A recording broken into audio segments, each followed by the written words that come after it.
Jadi kalau saudara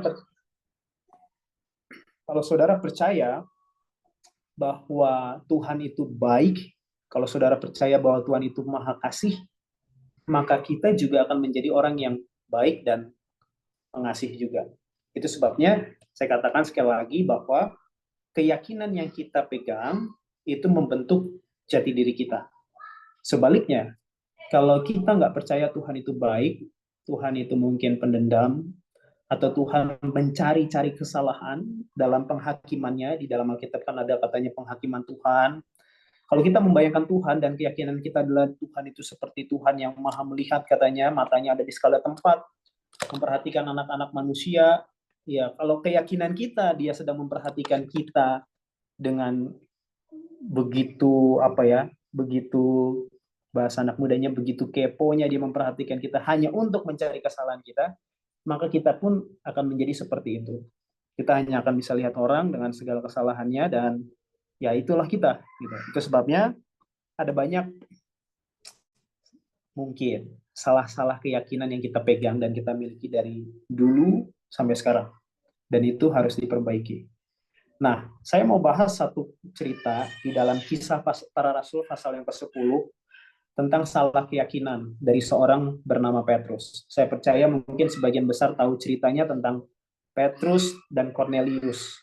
Oke, Petrus dan Cornelius. Oke, itu sebabnya kalau teman-teman pegang Alkitab boleh dibuka Alkitabnya dalam kisah pasal 10. Kalaupun tidak, saya bacakan beberapa ayatnya saja.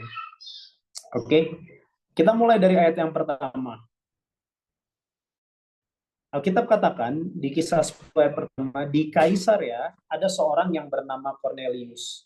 Jadi sebuah tempat kota namanya Kaisaria, ada seorang bernama Cornelius, seorang perwira pasukan yang disebut pasukan Italia. Ayat 2, ia saleh, ia serta seisi rumahnya takut akan Allah dan ia memberi banyak sedekah kepada umat Yahudi dan senantiasa berdoa kepada Allah.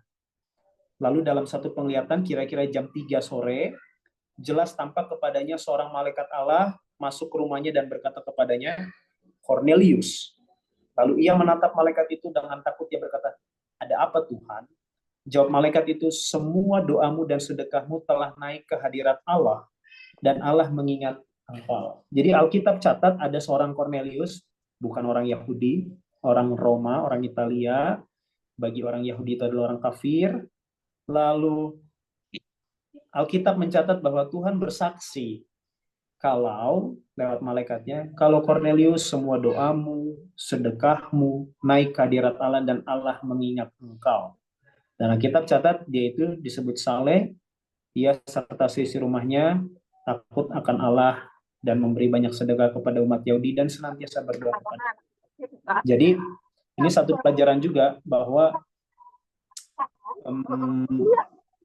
bahwa ternyata di luar kita, di luar orang-orang, oke, saya asumsikan kita semua orang percaya, para pengikut Kristus, Kristen, di luar kita ternyata juga Tuhan bisa mengakui ada orang-orang yang saleh gitu loh. Jadi yang saleh itu nggak hanya orang Kristen ya. Di luar sini banyak juga ya saleh serta isi rumahnya. Nah itu ceritanya. Lalu Tuhan suruh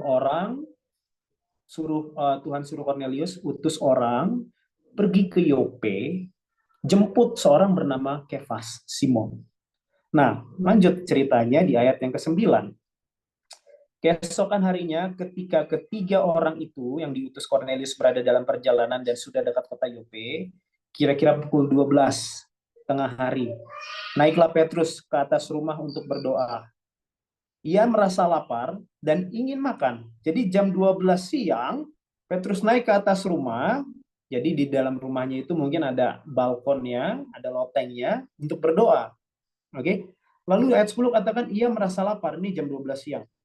Dan ingin makan, tapi sementara makanan disediakan, tiba-tiba rohnya diliputi kuasa ilahi. Jadi artinya waktu mau berdoa, dia diliputi kuasa ilahi, dia dapat penglihatan. Apa penglihatannya? Ini yang mungkin kita udah sebagian besar dengar. Ada tampak olehnya langit terbuka, dan turunlah suatu benda berbentuk kain lebar bergantung pada keempat sudut, yang diturunkan ke tanah. Di dalamnya terdapat berbagai jenis binatang berkaki 4, binatang menjalar, dan burung. Singkat cerita ini semua makanan haram menurut Taurat. Oke. Ayat 13. Kedengaranlah olehnya suatu suara yang berkata, bangunlah hai Petrus, sembelih dan makan. Tapi Petrus menjawab, tidak Tuhan, tidak.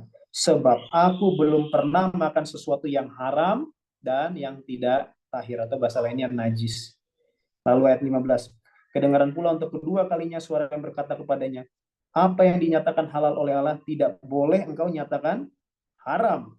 Hal ini terjadi sampai 3 kali dan segera sesudah itu terangkatlah benda itu ke langit. Oke. Sampai di sini saya percaya kita familiar dengan ceritanya, dan ini yang banyak kekristenan mengartikan, menganggap bahwa oh, di perjanjian baru Tuhan sudah menghalalkan semua binatang-binatang yang dulu sudah haram. Karena Tuhan sendiri yang bicara, apa yang dinyatakan halal oleh Allah tidak boleh engkau nyatakan haram. Sekilas begitu. Tetapi apakah ini membahas tentang makanan?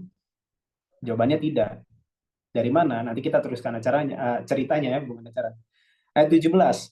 Petrus bertanya-tanya setelah penglihatan itu selesai, hilang, lalu dia bertanya-tanya dalam hatinya, apa kiranya arti penglihatan yang telah dilihatnya itu? Sementara dia masih mikir-mikir, mencoba menjawab apa arti penglihatan. Di muka pintu orang-orang yang disuruh Cornelius berusaha mengetahui di mana rumah Simon. Mereka memanggil seseorang dan bertanya, apakah Simon yang disebut Petrus ada menumpang di rumah ini? Nah, lalu Roh mengatakan kepada Petrus, ada 3 orang mencari engkau. Jangan bimbang, sebab aku yang menyuruh mereka datang kepadamu. Jadi Tuhan lewat Roh Kudusnya mempertegas, ini ada orang datang jemput kamu. Jangan ragu, jangan bimbang, pergi.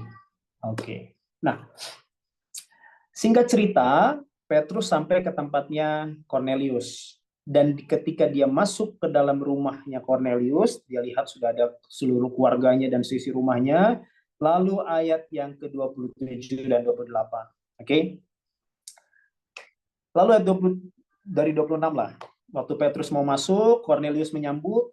Dan Cornelius ini sambil mau menyembah ke Petrus ya. Bayangkan ini kepala pasukan loh. Mungkin kalau zaman sekarang mungkin dia jenderal bintang berapa ya. Tapi datang. Petrus datang, dia mau menyembah. Lalu ayat 26. Tapi Petrus menegakkan dia, diangkat nih Cornelius. Lalu katanya, bangunlah, aku hanya manusia biasa. Ayat 27. Dan sambil bercakap-cakap dengan dia, ia masuk mendapati banyak orang sedang berkumpul. Ayat 28. Lalu Petrus bilang kepada mereka, kamu tahu betapa kerasnya larangan bagi seorang Yahudi sebagai saya, kata Petrus, untuk bergaul dengan orang-orang yang bukan Yahudi atau masuk ke rumah mereka.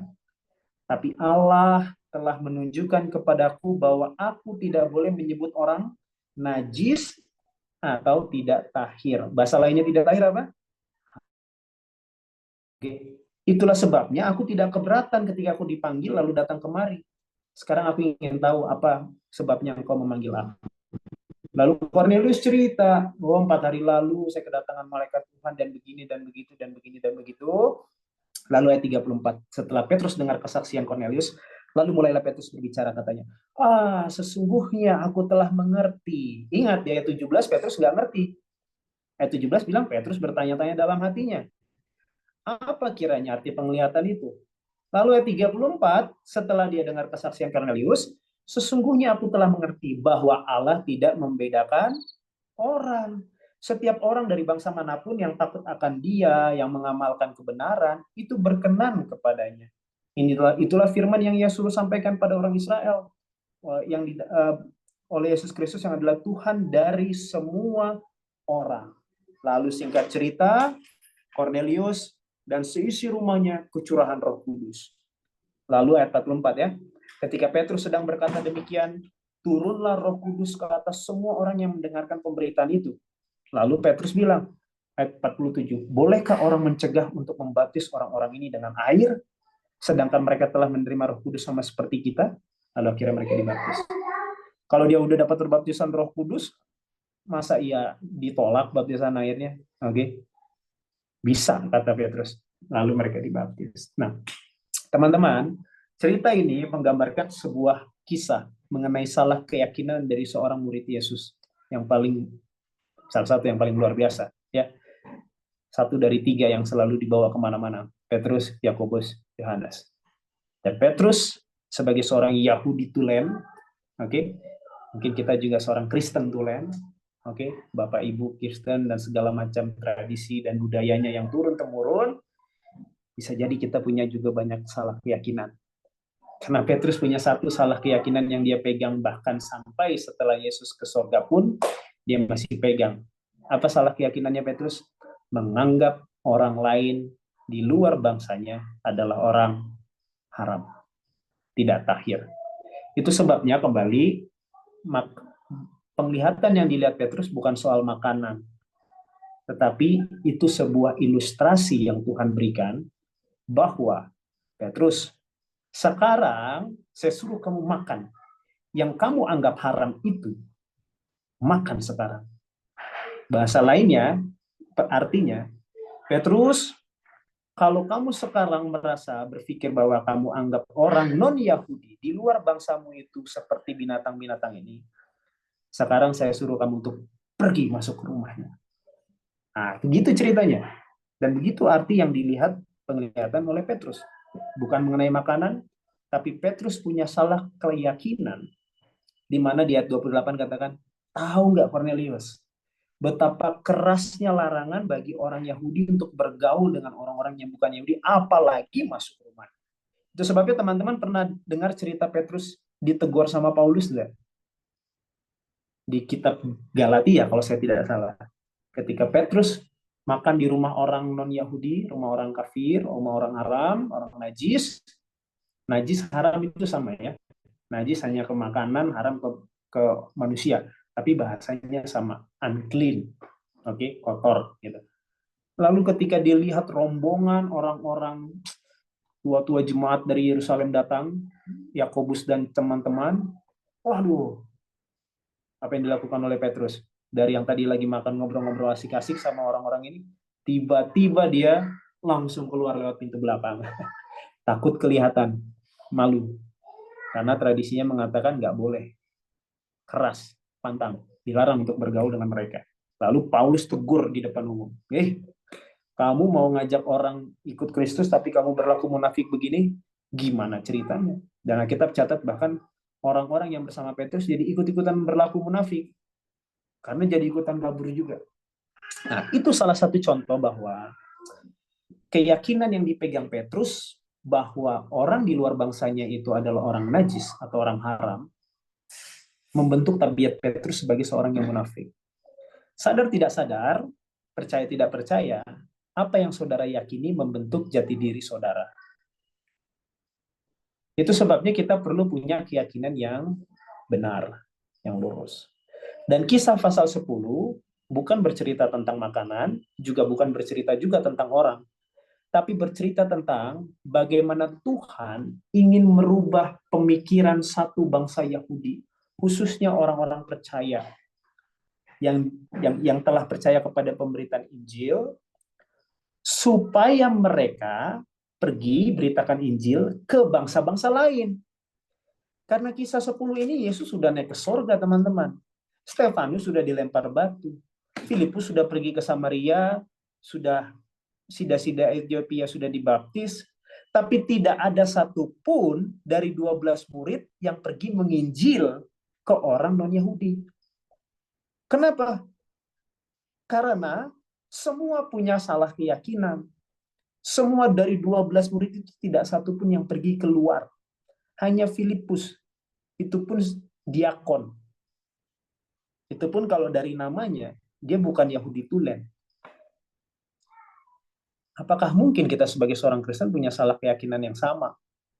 Menganggap bahwa orang di luar Kristen, oh, mungkin ada, tapi mungkin nggak juga. Karena dunia modern globalisasi sekarang membuat kita tidak terbatas suku, agama, ras, dan lain sebagainya. Gitu. Tapi mungkin ada juga yang masih berpikiran, oh saya nggak mau berteman atau bergaul dengan ini, gitu, dengan kelompok ini, dengan yang itu. Kenapa? Karena haram atau najis, begitu. Kalau masih ada begitu ya kita perlu berubah. Tetapi yang saya mau tekankan bahwa kisah 10 bercerita bahwa Tuhan sedang mau membersihkan pikiran dari orang-orang percaya, khususnya soko-soko guru, Yakobus dan teman-temannya, yang ada di Yerusalem sebagai pusat dari kekristenan zaman itu, di mana situ jadi guru-gurunya. Tapi nginjilnya cuma ke orang Yahudi aja. Kabar tentang Yesus itu nggak nyampe kemana-mana. Tetapi lewat seorang Petrus, karena Petrus ini salah satu yang cukup dipandang kan, di antara yang lain-lain gitu loh. Jadi Tuhan pakai Petrus yang benar-benar tulen keyahudiannya. Dan Tuhan juga pakai Cornelius yang benar-benar 100% kekafirannya. Karena ayat 1 tadi bilang apa? Dia tinggal di Kaisarea.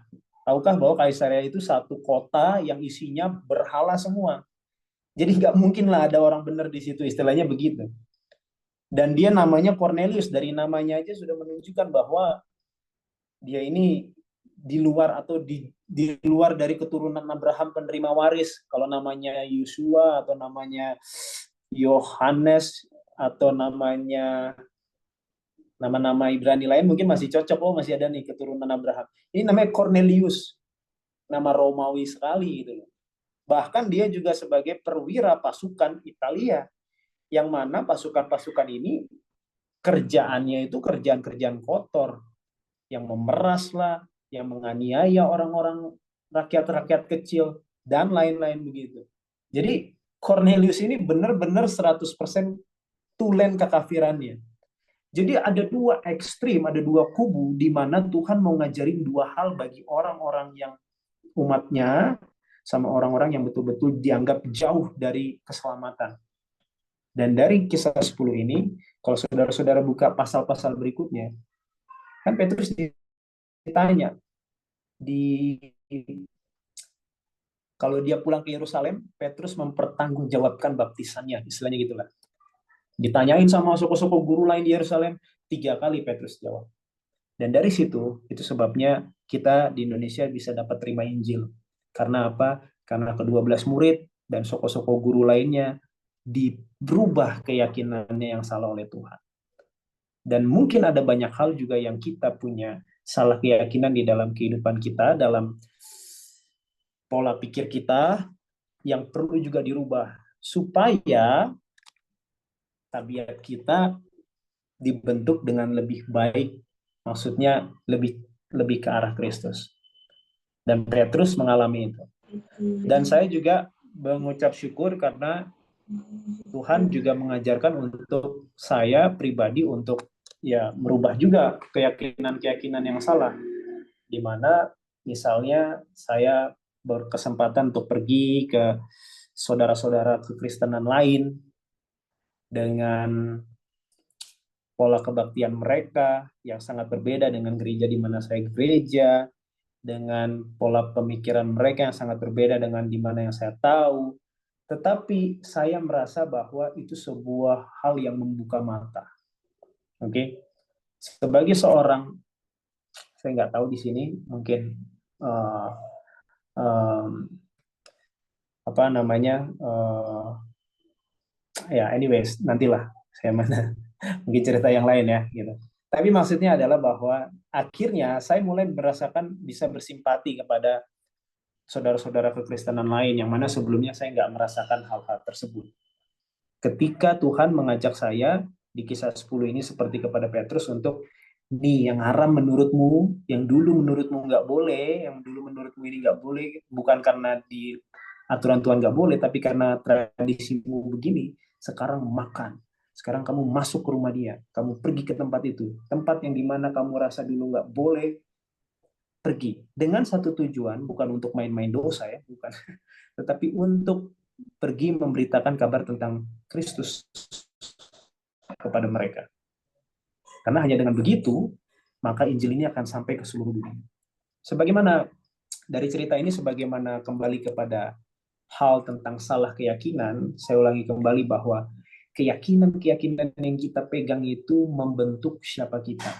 Itu sebabnya dalam Bible Study ada banyak pelajaran-pelajaran yang diberikan yang mau membetulkan hal-hal yang salah selama ini ada dalam pola pikir dunia tentang bagaimana keadaan orang mati seperti apa. Karena kalau saudara percaya bahwa orang itu seorang yang mati itu langsung ke sorga atau langsung ke neraka, itu akan membentuk tabiat yang seperti begitu. Sebagai contoh, katakanlah misalnya, kalau saudara percaya bahwa roh orang mati itu tidak pergi dari rumah saudara, kan ada 7 hari, dalam tradisi banyak ya di Indonesia, ada 40 hari, itu membentuk tabiat untuk juga melakukan hal-hal lain yang sebetulnya Tuhan tidak minta dan dilarang gitu. Semoga saudara boleh menangkap maksudnya. Tetapi kalau saudara percaya bahwa orang mati itu tertidur dan saudara betul-betul uh, meyakini bahwa dengan iman ketika Yesus datang kedua kali yang kita kasihi ini akan bangkit, ya kita nggak akan menyiapkan untuk hal-hal lainnya harus mendoakan mereka yang telah mati, atau kita harus melakukan sebuah upacara yang besar untuk mereka. Hal seperti itu tidak akan terjadi bila keyakinan yang kita miliki adalah yang benar seperti yang satu lagi. Dan itu akan membentuk tabiat kita seperti apa. Dan itu sebabnya, sebagaimana seorang Musa juga perlu 40 tahun untuk memperbaiki keyakinan-keyakinan yang salah. Ini kalau dalam kehidupan sehari-hari, saya percaya Musa itu orang yang paling paling paling strict dan disiplin karena dia dibesarkan dan menjadi calon pewaris Raja Mesir. Bukan hanya Raja Mesir ya, tapi di zamannya dia Mesir itu adalah negara adikuasa. Dengan kata lain, kalau dia menjadi Raja Mesir, dia menjadi Raja dunia karena Mesir yang pegang dunia. Jadi tawaran dari dunia buat Mesir, tawaran buat Musa, tawaran yang diberikan oleh setan kepada Musa itu bukan hal yang kecil-kecil, bukan hanya pemimpin sebuah bangsa, pemimpin dunia. Dia jadi orang nomor satu di dunia karena Mesir adalah negara dikuasa di zamannya, dan dia dipersiapkan dengan segala macam pola pikir kemesiran. Dan saya tidak bisa bayangkan kalau dia langsung dipakai Tuhan tanpa 40 tahun di padang gurun, dia sekarang disuruh bawa bangsa, satu bangsa budak yang secara IQ mungkin lebih rendah, emosinya mungkin juga lebih nggak stabil, banyak sungut-sungutnya. Dengan ilmu kemiliterannya, saya rasa bukan Tuhan yang akan membinasakan Israel, Musa duluan yang akan membinasakan. Karena pola pikir keyakinannya adalah daripada satu mengganggu, ya satu ditinggal. Ditinggal. Bayangkan 2 juta orang jalan, saudara. Kalau 2 juta orang jalan bersama, ada yang terlambat atau ada yang udah tinggal aja. Kan begitu model konsep keyakinan dari kemiliteran dunia begitu. Dan saya nggak bisa bayangkan Musa seperti apa. Israel akan habis sebelum sampai ke tanah Kanaan. Tetapi Tuhan mengajarkan Musa untuk mengganti semua keyakinan-keyakinan yang salah selama 40 tahun dengan menjadi seorang gembala. Yang mana untuk satu domba, dia akan mempertaruhkan nyawanya. Itu sebabnya itu membentuk Musa menjadi seorang yang Alkitab catat paling manusia paling demikes, paling lemah lembut di bumi ini. Karena begitu sabarnya dia udah begitu sabar sama domba, tungguin. Begitu juga dia bisa praktekkan dalam kehidupan. Dan kita juga sama. Kita juga sama. Kalau kita punya keyakinan atau kita punya apa ya namanya prinsip-prinsip kehidupan yang tidak sesuai dengan Tuhan, tidak sesuai dengan perkataan firman-Nya, itu juga akan membentuk diri kita menjadi orang seperti apa. Itu sebabnya pada malam hari ini pelajaran yang sederhana yang saya mau bagikan dari kisah 10, sebagaimana Petrus punya salah keyakinan dalam pola pikirnya, di mana dia memandang orang non-Yahudi sebagai orang-orang kafir, orang-orang haram. Tuhan merubah Petrus. Nah, kita juga rindu supaya berdoa kepada Tuhan, Tuhan kalaulah ada keyakinan-keyakinan saya yang salah, yang masih tidak sesuai dengan Tuhan, dalam bagaimana cara saya memandang orang, bagaimana prinsip saya dalam bekerja, bagaimana prinsip saya dalam belajar, bagaimana prinsip saya dalam menangani atau menghadapi sesuatu masalah, kita minta kepada Tuhan supaya Tuhan ganti, Tuhan rubah, sesuai dengan yang dia harapkan dan dia kehendaki. Dengan begitu, semoga harapannya kita memiliki kehidupan yang tabiat yang sudah terbentuk, dari apa yang kita imani, kita percayai, dan menjadi seperti buah kekristenan yang sejati. Karena kitab juga bilang kan terjadilah sesuai dengan yang kau imani. Jadi itu yang bisa saya bagikan di malam hari ini. Semoga Tuhan menolong kita dalam memperbaiki salah-salah keyakinan yang kita miliki, dan Tuhan sadarkan bila ada yang hal perlu disadarkan, dan kita boleh belajar terus hari demi hari. Itu yang bisa saya bagikan di malam hari ini. Terima kasih, Tuhan Yesus memberkati.